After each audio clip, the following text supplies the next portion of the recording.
serta berkumpul di lapangan ini dalam rangka mengulang kembali latihan penggunaan internal hidran yang ada di kampus ini.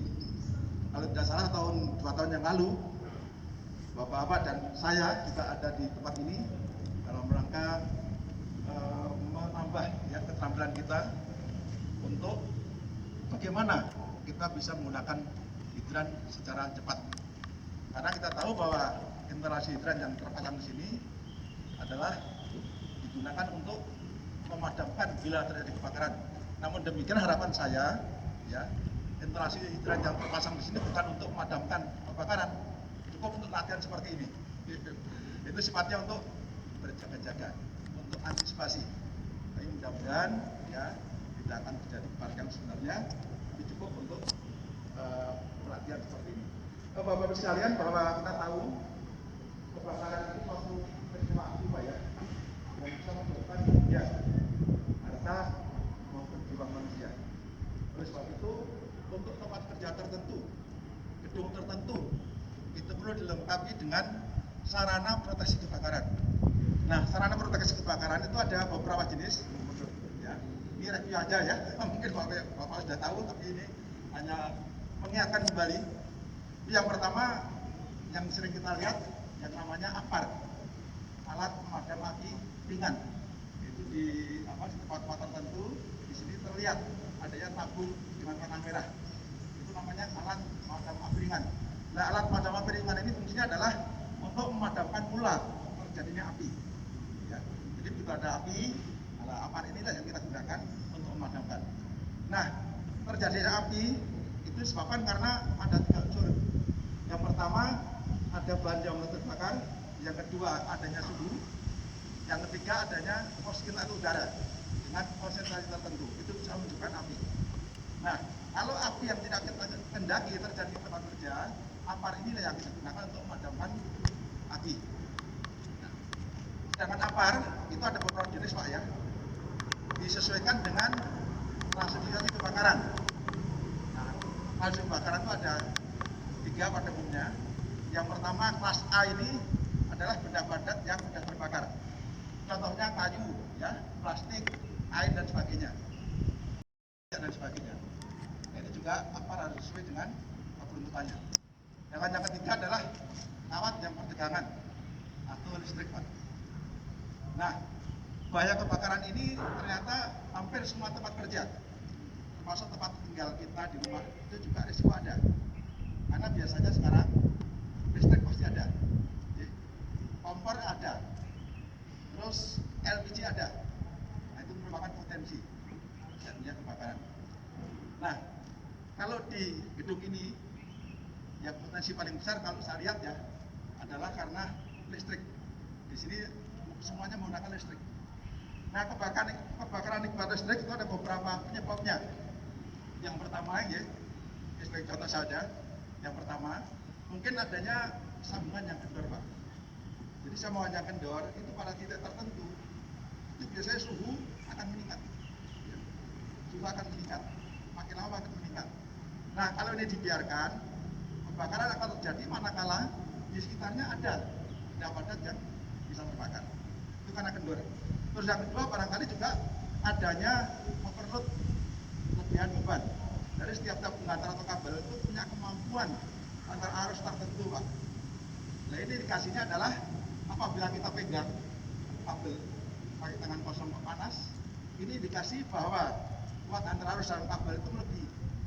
Ini harus diperhitungkan kembali. Terus yang ketiga, yang sering muncul di TV adalah konsleting, tumbul singkat. Jadi tumbul singkat antara 2 fase terjadi tumbul singkat akan terjadi bom atau kebakaran. Terus yang berikutnya akibat listrik mungkin juga karena alat-alat pengaman, Pak, seperti MCB dan sebagainya yang sudah lama, sudah tua juga karena perawatan barangkali. Ini bisa menyebabkan adanya kebakaran. Nah, oleh sebab itu terhadap instalasi ini juga harus dilakukan pemeliharaan. Kalau di Indonesia ada peraturan menteri kalau di Dinas Tenaga Kerja, peraturan menteri nomor 6 tahun 2015 Sebab instalasi listrik di tempat kerja wajib diperiksa dulu dan diuji ya oleh Pegawai Pemasangan Kerjaan dengan dasar ya, standar UIL ya, yang berlaku di Indonesia. Ini suatu upaya untuk pemeliharaan, sehingga apabila ada indikasi ya suhu panas dan sebagainya itu bisa segera terdeteksi dan segera diperbaiki. Nah ini kebakaran kipas listrik. Jadi kebakaran itu terjadi banyak sebab ya, tapi antara lain ya, yang di sini kami lihat bahwa listrik ini paling besar karena di mana-mana tempat di sini ada instalasi listrik. Nah kalau di tempat tinggal kita juga gunakan pakai listrik. Di sana ada alat elektronik. Terus sekarang pasti kalau masak udah pakai gas LPG. Ini semua juga merupakan sumber-sumber ya makanya kebakaran apabila tidak kita perlakukan dengan baik. Nah, dengan pengetahuan ini nanti tentunya menjadi bekal kita semua, tidak hanya untuk di tempat kerja, ya di mana bawa kerja, tapi juga bermanfaat bagi kita di rumah. Ini saya pengalaman Pak ya, pengalaman bahwa waktu itu pas dekat rumah saya, ya, saya kan ini tidak lupa saya Pak. Jadi pas musim Idul Kurban, biasanya setiap orang kan dapat daging kurban Pak. Jadi jam 3, jam 4 itu sudah mulai rebus.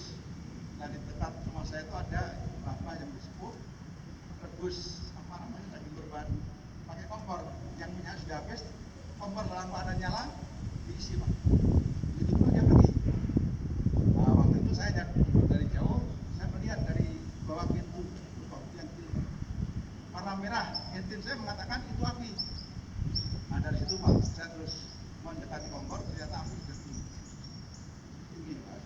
Ya, saya merasa karena saya pernah mengikuti latihan, sehingga saya punya keberanian untuk melakukan upaya untuk memadamkan api sehingga tidak terjadi kebakaran. Dan ini juga tentunya akan membawa dampak yang baik bagi kita semua dalam melakukan upaya memadamkan api. Nah ini hari ini memang mestinya kurang satu Pak ya.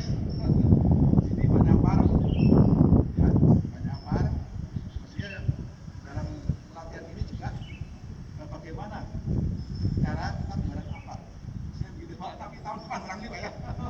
Karena apar ini kan setiap tahun sekali direfill Pak, ya diisi kembali. Nah daripada direfill dibawa ke tempat refill, lebih baik untuk latihan. Tapi nanti kita jabarkan, mudah-mudahan tahun depan di sini sudah terbentuk perjuangan 3. Nah ini salah satu aktivitas ya daripada perjuangan 3. Nah itu apar. Terus yang kedua itu ada namanya instalasi sprinkler Pak. Jadi instalasi sprinkler itu juga suatu instalasi pipa berisi air pertekanan yang pekerjaannya adalah adanya suhu tertentu. Jadi ada suhu di ruang tertentu yang bisa memberikan sprinkler. Nanti akan keluar air pertekanan. Itu namanya motor otomatis yang isinya air. Ini biasanya dipasang di tempat-tempat yang punya risiko bahaya tinggi atau di gedung-gedung ya sudah sesuai itu transitran yang isinya adalah air pertekanan. Jadi ada instalasi pipa isinya air pertekanan yang ini hanya bisa dioperasikan kalau ya ada tim. Jadi tidak bisa satu orang Pak, harus lebih dari satu orang. Oleh sebab itu saya selalu menyarankan agar supaya depan ya di tempat kerja yang dilengkapi dengan instalasi hidran itu harus dibentuk tim namanya penanggulangan kebakaran. Nah, nanti tim ini nanti secara berkala melaksanakan pelatihan ya untuk menggunakan hidran, dan ini juga merupakan upaya habis dan sebagainya. Oleh sebab itu dalam pelatihan ini juga merupakan rangkaian daripada pemeliharaan instalasi hidran. Nanti akan kita saksikan bersama, akan kita coba bersama Pak ya, bagaimana rasanya, bagaimana caranya untuk menggunakan hidran dengan cepat. Karena kebakaran ini membutuhkan waktu cepat, tidak boleh lebih dari 10 menit Pak, kalau dalam teori. Jadi kalau lebih dari 10 menit, nanti api tidak bisa dipadamkan sebelum bahan bakar yang terbakar habis. Ini menurut teori, sehingga perlu gerak cepat, bagaimana api itu bisa kita padamkan, tidak meluas merasakan bagaimana menggunakan instalasi hidran dengan cepat dan benar. Ya. Karena dalam penggunaan instalasi hidran, dia juga ada risiko-risiko ya kalau kita tidak tahu caranya, kalau kita tidak tahu teorinya.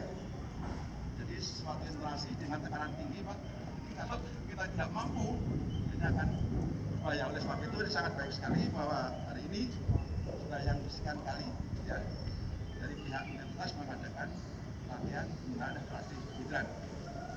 Nah, Bapak sekalian, ya barangkali ada yang ingin ditanya yang berkaitan dengan kebakaran, masih ada waktu. Monggo, siapa? Dikomando oleh komandan regu yang di depan. Air dibuka.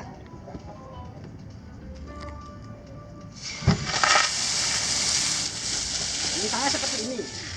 Ingat ini tadi gas. Mau diminta seberapa ini akan bisa. Ini tidak bisa. Jadi ini gas. Kalau buka jangan terbalik. Biasanya orang awam kalau tidak tahu yang dibuka ini dulu. Oh, Dibuka pol. jelar. Baru on off-nya dibuka. Mesake kancane sing ning ngarep jempale. Gitu. Logika ini. Itu benar-benar terjadi di setiap kami pelatihan yang baru dari nol tahu apa penggunaan kapar. Itu nggih. Paham nggih? Nggih. Terus untuk perawatan termasuk di sini tadi dilumasi, Pak. Kayak ngelunung seketagen. Nah, bener.